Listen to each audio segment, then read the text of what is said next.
had teachers say, you know, I knew this 20 years ago, that early intervention has to happen in kindergarten, and I'm so glad that everybody's realizing it and we're finally doing something about it.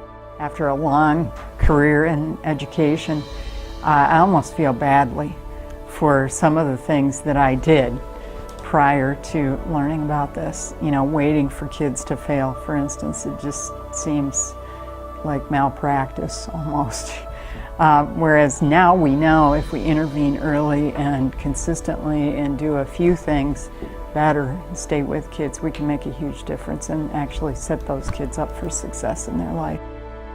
Well, if we truly believe that all kids can learn, and we'd had discussions about that, do we truly believe that? How are we going to ensure that that happens? And then through the RTI model, with the quality research-based instruction and interventions, and then the monitoring to make sure that that's really happening. This is something that we need to, this is something that we need to do. This isn't a fad, this is now our reality.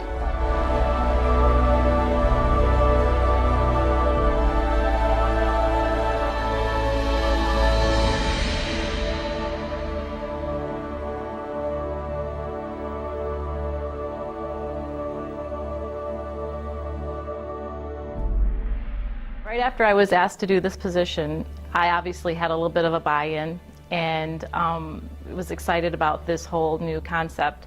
And then the county started off with a 4-day intensive coaches training, because all of us were sitting in that room not really knowing exactly what all this RTI was. Yeah, I've heard that the one more thing,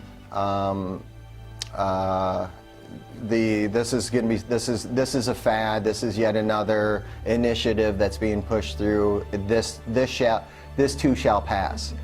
But this is not a new. This isn't something that we're just trying out, or this isn't something that's new. This is an established practice that is 25 years, that's been 25 years in the making. I liken it to like a cheerleading session. I mean, they got us rah, rah, rah. We walked out of there so excited and fired up. At least I was. I walked out of there, and the first day met the principal in his office and said, okay, we got to get going on this, we've got to do this. I was blown away by how logical it is. Some of the things, almost I felt silly that I hadn't thought of them myself. But when you hear them laid out, no one can argue with the fact that behavior and reading are two key variables in the future academic success of a student. And then if you just structure everything under those, those two concepts carefully and methodically, it almost seems too good to be true, but it's logical and it works. We were able to create teams that were largely comprised of building leadership teams to facilitate buy-in and to allow areas of expertise to be able to come together and collaboratively learn more about RTI and get the staff more excited about response to intervention. That has been very, very important. It's been crucial at getting us further along in the process. We've been really committed in Okemos to not have our RTI coaches doing service, if you will, to kids, because we could get in that habit again of them being seen as service providers, and that's not what we want. I want them to help people build skills, identify programs, look at data, what does it mean, that kind of thing. And they may have to do some of the teaching, but they'll be modeling it on the front end and helping other people gain those skills. And then your partner reads the next page, but if you look on page 74, Zach, look up 74. See how it doesn't end with a period at the end of that page? And then they started talking a little bit more about what they wanted those monies to do. And specifically, they were talking initially about the reading at the middle level. And Hazlitt Middle School has an incredible staff, incredible student body. We have good test scores, good administration, good community support, but there was always something missing. And I think that missing piece was RTI.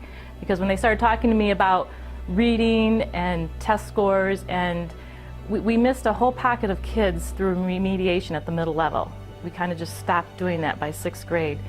And I felt that was really missing, and RTI was going to bring that into our building. It was going to give us hardcore data that said this kid has a reading issue and needs to be looked at and put in some kind of reading strategies or some kind of class we cannot ignore remediation of that issue. The really exciting part is seeing principals and veteran principals also try things differently, using resources differently, organizing their schedule differently, making 90-minute literacy blocks a priority. This is my 13th year as a principal, and I have spent more time this year thinking about individual students, worrying about individual students, checking on the progress of individual students more than I ever have in my career. I feel like in the past, students would be on my radar when they really rise to the top because they are treading water to try to stay afloat. This year, I feel like I've got my arms more around those that are, we need to put our attention on them now so that they're not struggling to stay afloat later on. They like being able to graphically represent a student's progress. They like being able to tell a parent, at the end of 8 weeks, we're targeting students' basic skills to be at the 25th percentile. They liked being able to show parents and the students themselves where we want a student to be able to get to. This really means No Child Left Behind. It is really monitoring every child's progress periodically throughout a school year, noticing red flags very early on, not waiting for a student to fail to intervene, but catching them at the earliest sign of concern. And that's one of the things that I love about response intervention is that the assessment process itself improves student outcomes. I'm a firm believer in that we can buy programs and we can deliver them with fidelity, but it's the teacher. The teacher is the magic bullet to all of this working. The kids, they know how to make the adjustments, and they make it happen. And the buy-in with the staff for the instruction was like, if you do these research-based instructional practices, you're going to hit 80 or more % of your classroom versus doing it another way where you're only going to hit 20 to 30 to 50, whatever. I mean, to me it makes sense. Why wouldn't you do the one that hits the most kids and gets the most kids on board, so you only have a few laggards that you have to go back and reteach or present in a different way? Well, I don't see it as a program. I see it as a philosophy. I see it as changing the way that we work with kids and when we work with kids and how we work with kids. So it's taking what we already do really well and just reorganizing it, if you will.